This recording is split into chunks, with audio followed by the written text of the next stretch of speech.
Welcome back, gardeners. I'm so excited to take you to the final chef's garden. We have some very famous chefs that live here in Chicago, and I'm going to be showing you that. But first, we're on a separate property. This one I call the Moongate. Let's go check it out.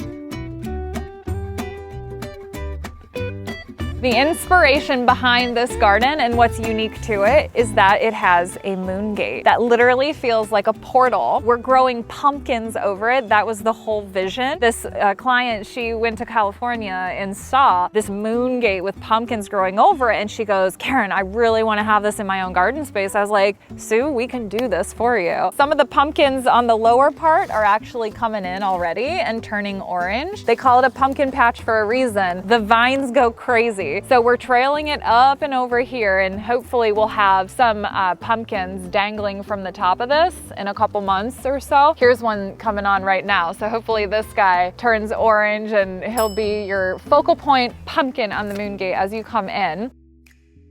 We have our traditional decomposed granite pathways in this garden, and this is where all the big stuff hangs out. There's actually 2 garden spaces on this property that I did. One I'll take you in a moment. It's a little cuter kitchen garden for quick herb cuttings, but here's where all the big sized beasts are living, such as these zucchinis. Check out this monster pumping out leaves that are larger than my face. So you can see the plants here are very happy and thriving. This long linear trellis is just getting taken over. The cucumbers are wrapping up. There's a few left, but really not too much going on this side. Down here though is where these crazy rampicantes are starting to come in, the ones that we love so very, very much. And it's mingling with some spaghetti squash, some butternut squash, just kind of all taking over. And this client really loves her tomatoes. So she's like, "Give me all the tomatoes in the world." So we even popped in some shorter varieties, which are meant for containers, but we thought, why not?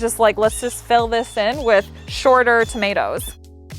These are unique structures that we put in for the pole beans. So the Moongate we ordered online, and it was its unit. We did not build that. It just was like the showpiece. And then that company had these other triangular structures, and I was thinking, well, let's grow pole beans up them. So we added in a little bit more of the steel that clearly is supporting the growth of these pole beans. One really cool thing about this project is that we installed lighting. There's a little pathway lighting peppered all the way around this garden space. So you can come out and harvest your pumpkin, your zucchini, your peppers, your tomatoes, and you don't have to be harvesting in the dark. So now let's go check out the other garden that I installed on this property, the cute little kitchen garden, which has a fun little surprise. So behind me is the kitchen garden, as I lovingly call it. It's a little bit closer to the house, obviously the kitchen, so if you need just a quick herb or two, you can quick bop out and not have to trek it all the way to the squash pumpkin Moongate garden to get your fresh herbs. So the really fun thing about this space is we added in a little bit of hardscape in between the boxes, and we put all these awesome arbors. It's a little rustic looking. I haven't detailed this garden yet, like I've detailed the Moongate garden, but ultimately these are gonna have raspberry vines growing up and over. So she has a ton of raspberries on her property that really are thorny, as we know. And so when you walk through here, you get hit. So we transplanted some of these berries into the garden box, and it takes a couple years to get them established, but they're coming. So here you can see this is the start of a raspberry. So that, as it grows, will fill in this beautiful arbor entrance into the kitchen garden. And this was such a fun, unique feature, is putting in a fountain in one of my spaces. It has like a beautiful sound to it, and when you come out here, when you bop out here, it's just charming, and it lights up at night. She has some parsley, some sage. Her kale plant is doing really beautiful. Hopefully she's been making some awesome kale salads. And then tomatoes galore behind me.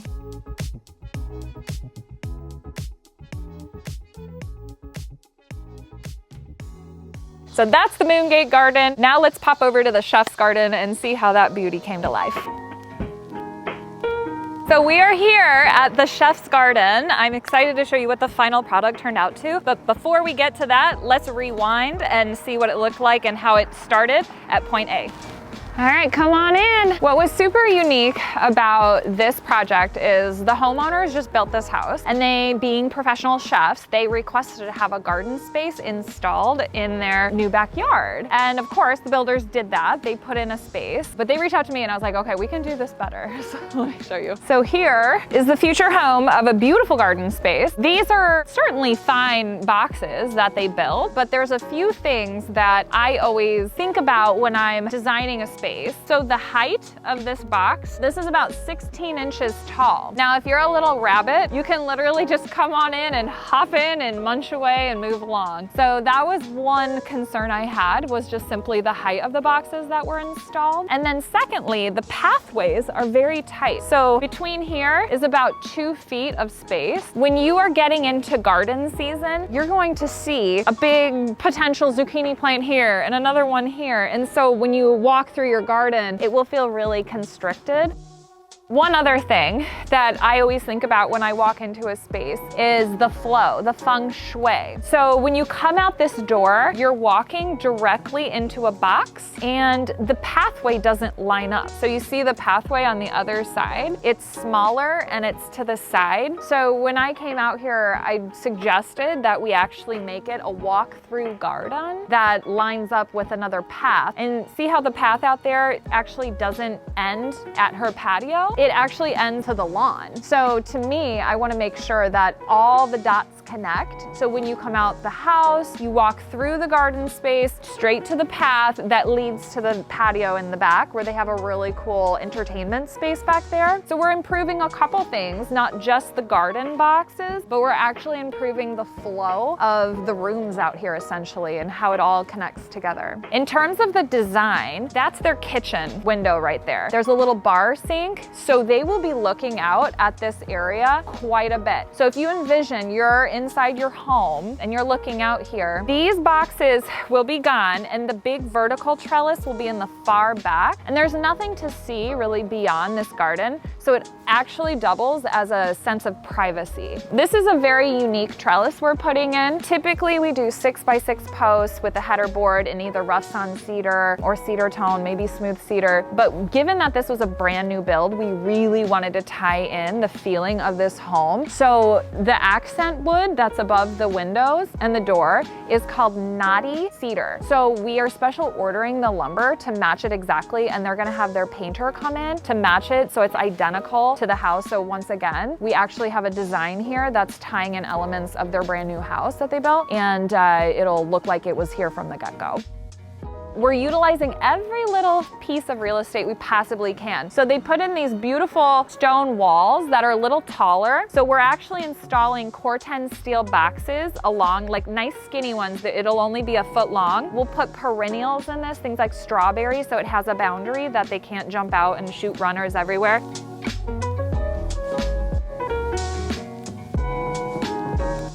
So that's the game plan for a professional chef's garden. I cannot wait to get started on this project. I'll bring you back when we have a lot of action going. We're welding the boxes, and then I can't wait to show you in season some of the quirky, beautiful plants that they're going to be growing and converting into an even more beautiful, yummy, delicious meal.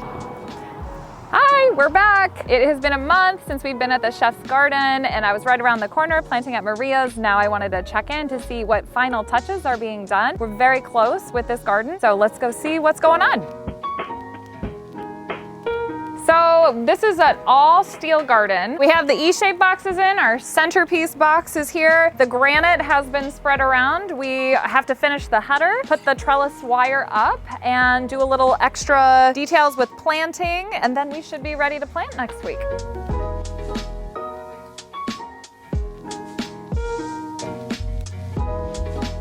It's crazy how much it's changed, right? That happens in garden season. It's a wild evolution. So let's go see how it's looking now. So one of my favorite things already when you start to come into the side of this house is you get a little teaser of this garden space and how beautiful the backdrop is. We have the linear trellis that turned out amazing. It's a nice chunky guy, 8x8 lumber, 3x12 material, which is a step up from what we normally use. And it just shows off these beautiful vines. And another fun thing about this space is just all the steel, right? I've never done a garden space that's 100% steel. It went in really well, actually. considering these are some pretty long pieces. Corbett did an awesome job welding, and now we just have this beautiful luxury steel garden. So when we come into this garden space, one of my visions was to have a complete walk-through garden. When you come out of the garage, you get a direct line, a direct path to the pool area, and you take like this magical little walk through the garden.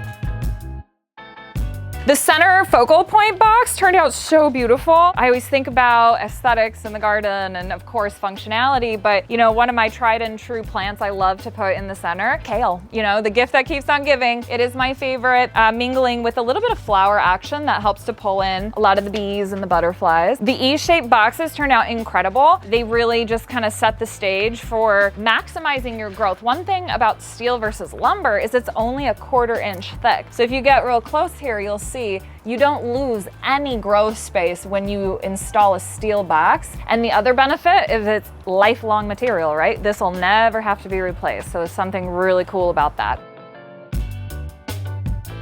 This was a really fun garden for me to grow plants for because they had some unique requests. Being professional chefs, they up the ante with what they want to grow beyond just a basic red bell pepper and a red tomato. In the herb box here, we have marjoram, which is actually starting to go into its flowering stage. This is tarragon. I'm sure they do something fabulous with it and it's amazing, and maybe I'll have to ask for a recipe because I would love to know what to do with tarragon. That's the fun thing about working with a variety of people is I still learn every single year something new to plant and something new to create in the kitchen. There's a few more really cool features in the vegetables and the main garden space that I want to show you that I've never grown before, and they were successes. This pepper plant here, I've never actually grown picante calabrese peppers. It's common in Italy, that's where its origin is. And they're really kind of cute little miniature, rounder red peppers that has a little bit of heat to it. So I'm excited to hear what they do, what they create out of these babies.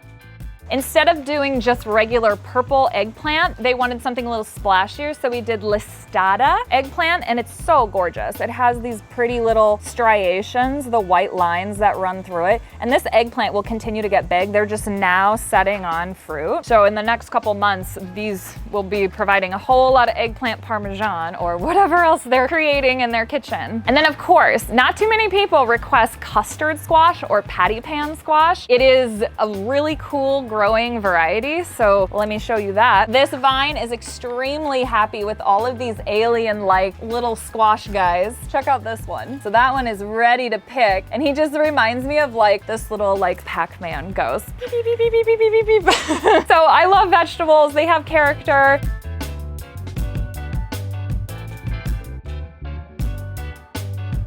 One thing about their old garden space that the builders of the house put in that we actually just ripped out, they had strawberries in there and we wanted to salvage those. So we made sure to build extra tall boxes, which aesthetically looks really pretty against the stone here, this nice tall backdrop. And then over time, these little strawberries that we transplanted from their original garden space will take over, it'll fill in, and you can even start to see how they'll dangle outside of the box. And as these grow, you'll have cascading strawberries just hanging out outside the box. It'll be really fun. For their main trellis, they wanted to grow delicata squash, which is such a beautiful variety. The vine is extremely happy. It's taking over beautifully and pumping out quite a few squashes. Each squash vine typically produces about 4 to 5 per vine. So I'm really pleased. So far they have 1, 2, 3, 4 solid delicatas. Oh, nope, there's the 5th one. And then I see some little babies coming on too that'll get pollinated and produce another squash. So I would say they are extremely green-thumbed here at the professional chef's garden. So good job.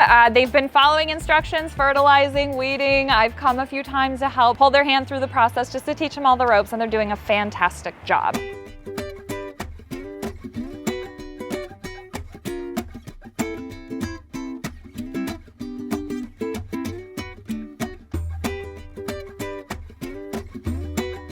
So this is the chef's garden. I'm super pleased with how it turned out. I hope you had fun taking the tour with me. Subscribe below, make sure you keep following because each one of my transformations just gets a little crazier, a little bigger, and a little more unique. Thanks.